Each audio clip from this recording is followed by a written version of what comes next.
Terima kasih Kang Hadi. Mohon izin. Assalamualaikum warahmatullahi wabarakatuh. Waalaikumsalam. Sehat ya? Ini lagi di Jogja beliau. Lagi ada tapak ini.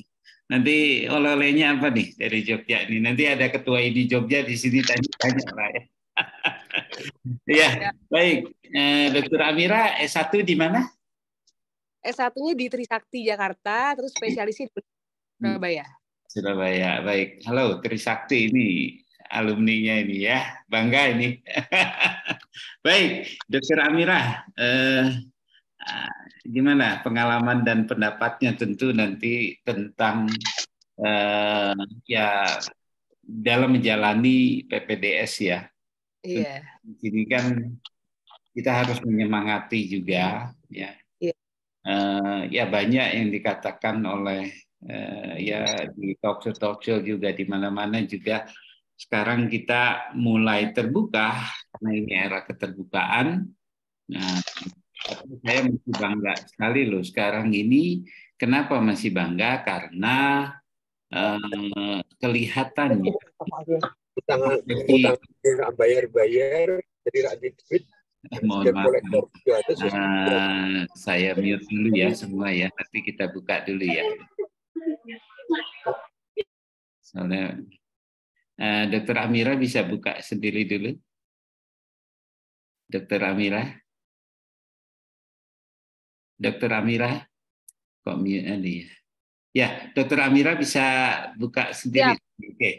Soalnya ini rekaman nanti suara ini agak terganggu ya. Nanti yang lain-lain teman-teman, para guru besar, bila ingin berpendapat, bolehlah nanti kita memberikan angkat tangan gitu. Bukan angkat tangan menyerah ya. Baik, Dr. Amira silakan cerita. Iya, terima kasih Kang Hadi. Mohon izin para prof, guru-guru, senior. Perkenalkan saya Amira, saat ini saya bertugas di RSUD Fak-Fak Papua Barat sebagai dokter kandungan. Saya lulus dari UNER Surabaya tahun 2020, kemudian kembali mengabdi sampai saat ini.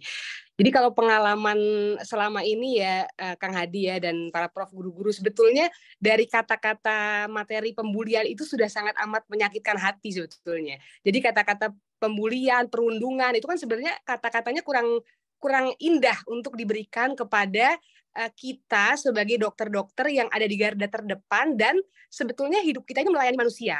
Melayani pasien, rela mati untuk pasien, rela kadang-kadang kita dimarahin sama pasien, berjuang selalu di depan, dan ada kata-kata seolah-olah para pendidik kita, senior-senior kita adalah pelaku kejahatan kalau ngomong masalah pembulian.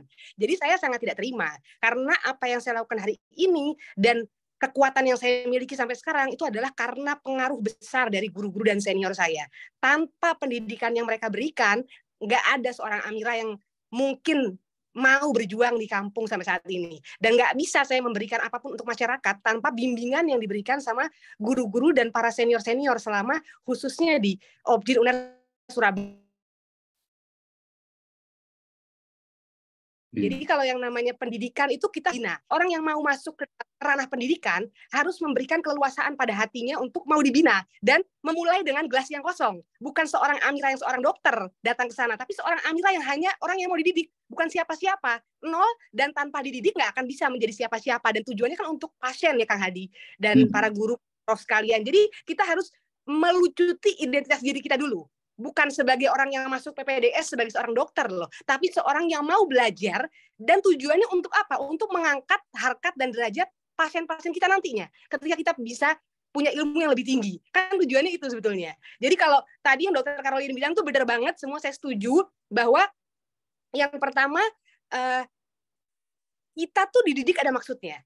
Seperti kalau saya dididik sama guru-guru senior di UNER, itu pertama harus menyelesaikan pasien sampai selesai. Itu betul sekali ya Pak Dr. Caroline bilang. Jadi kita dibiasakan untuk mengurus pasien dari mulai pasien datang sampai pulang sampai ke rumahnya, bahkan kita masih telepon. Seminggu pasca operasi, sebulan sampai 3 bulan kita tuh masih follow up pasien itu. Tujuannya apa? Supaya kita tahu kalau ada apa-apa sama pasien tidak lari kemana-mana. Pasien kembalinya ke kita lagi. Dan kita sebagai pelaku tindakan kita bertanggung jawab sampai pasien ini nanti ke depannya bagaimana tindak lanjutnya pasien ini, dan pasien juga tidak akan sungkan-sungkan untuk menghubungi kita, karena sebelum pulang pun kita bilang, Ibu kalau ada keluhan nanti hubungi kita ya, 24 jam kapanpun ada keluhan bisa hubungi kita, nomor telepon sekian, sampai seperti itunya kita sama pasien. Dan itu yang saya pelajari sampai sekarang Kang Hadi, sampai sekarang pun saya lakukan itu sama pasien-pasien saya.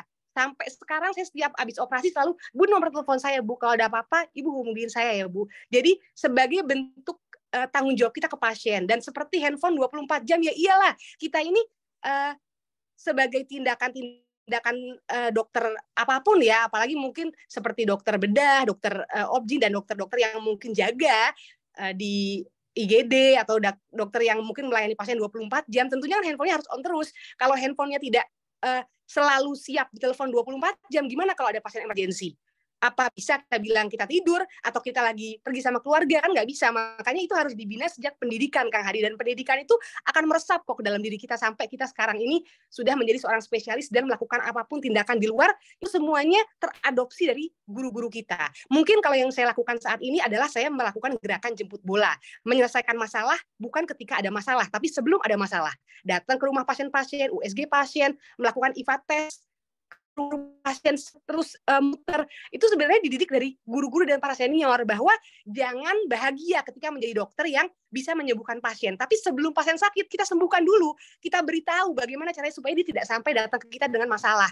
Itu yang diberikan, dan pendidikan itu memang perlu kesabaran dan perlu niat yang memang ikhlas dari kita sebagai peserta didik. Kita harus ikhlas dulu, yang tadi saya bilang. Kita harus membuka diri kita seluas-luasnya untuk mau menerima masukan.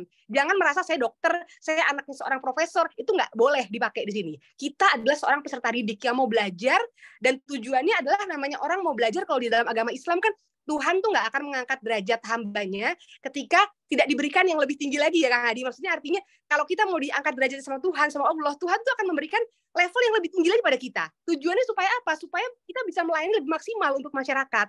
Itu tujuannya. Dan tentunya saya setuju banget sama yang dibilang Dr. Caroline juga, bahwa sekolah PPDS itu memang penuh warna yang tidak akan pernah bisa dikira-kira sebelum dirasa. Jadi sekolah PPDS nggak akan bisa dikira-kira sebelum pernah dirasa. Jadi kalau ada yang bilang kayak misalkan Pak Menkes bilang kalau katanya dibully disuruh bayar sekian, katanya disuruh begini sektornya. Siapa yang bilang? Nggak boleh ngomong katanya dong. Mana evidence base-nya? Mana buktinya? Tunjukkan kenyataannya sama kita. Karena saya tidak pernah merasa dibully sama senior saya. Justru saya merasa haus akan itu sekarang. Sekarang ketika saya sudah di daerah, saya merasa haus akan kasih sayang para senior. Haus akan kasih sayang para guru-guru. Makanya saya mungkin adalah salah satu yang paling sering tuh hubungin senior-senior. Mas gimana ini, Mas gimana, termasuk juga mbak-mbak saya, termasuk guru-guru saya, Dokter Brahmana, Dokter Pujo, Prof. Dikman, Prof. Lila, Prof. Samsul, Prof. Eri. Para prof-prof itu masih selalu saya sowankan ke beliau untuk izin untuk bertanya sama beliau, meminta pandangan, karena begitu hausnya kita ketika itu sudah di lapangan, dan kayaknya rasanya ingin mengulang momen-momen diajarin sama beliau-beliau. Karena ketika kita sudah sendiri, kita nggak punya siapa-siapa sekarang. Gitu loh Kang Hadi. Beda ya kalau misalkan kita masih ada di rumah yang ada orang tuanya Kang Hadi. Jadi orang tua itu benar-benar menjadi tempat kita, kalau kita salah kita dimarahin sama orang tua ya kan. Tapi lebih bagus kita dimarahin sama orang tua dibanding orang yang marahin kita orang lain. Dibanding pasien yang marahin kita. Dibanding pasien menuntut kita. Lebih bagus kita dimarahin sama orang tua, tapi orang tua tidak akan membuka aib kita keluar. Tapi kalau pasien yang mengetahui kita cacat, akan dibuka aib kita semua, habis kita. Gitu kan. Jadi sebetulnya satu lagi Kang Hadi yang ini penting juga, saya juga mendapatkan berita juga ini dari salah satu penulis artikel ya, Terele ini sudah, bahkan seorang penulis artikel aja, dia bukan seorang PPDS.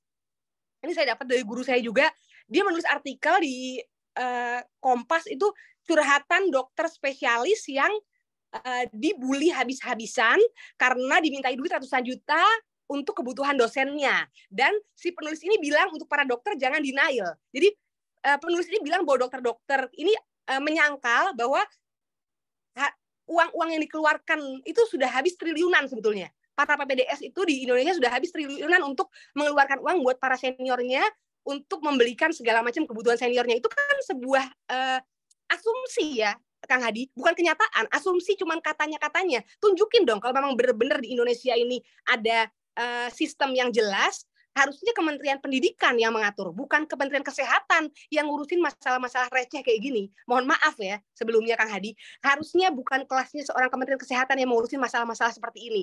Ada namanya kalau di PPDS itu adalah penguyupan, kelurahan, konselornya yang menasehatin akademis maupun non-akademis sebelum sampai di ranah yang lebih luas. Harusnya gitu. Harusnya pendidikan dulu yang mengatasi bagaimana sistem pendidikannya sebelum sampai ke Kementerian Pendidikan, dilihat tuh departemennya dong, universitasnya yang melakukan konsolidasi untuk itu. Baru lebih naik tingkat lagi. Sampai nanti mungkin kalau nggak bisa ditangani, ke atas lagi. Bukan langsung serta-merta Kementerian Kesehatan mengambil alih dengan memberikan asumsi yang negatif pada guru-guru kita, pada pengajar-pengajar yang sampai hari ini, orang-orang yang diomongin sama Kementerian Kesehatan itu adalah guru-guru, prof-prof yang berjasa besar loh untuk Indonesia. COVID, kalau bukan karena guru-guru kita yang rela mati, berapa ratus guru kita yang sudah meninggal karena COVID. Apa itu tidak pernah dipikirkan?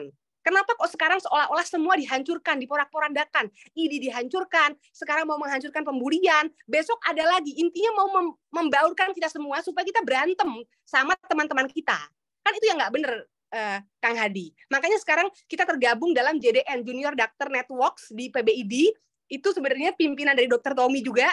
Kita sebenarnya mau menunjukkan sama Indonesia bahwa kita anak-anak muda itu punya karya yang bisa mengubah mindset negatif tentang dokter dan para medis, khususnya dokter spesialis juga, bahwa kita berkarya memang dari hati untuk umat tanpa melihat materi gitu. Ya,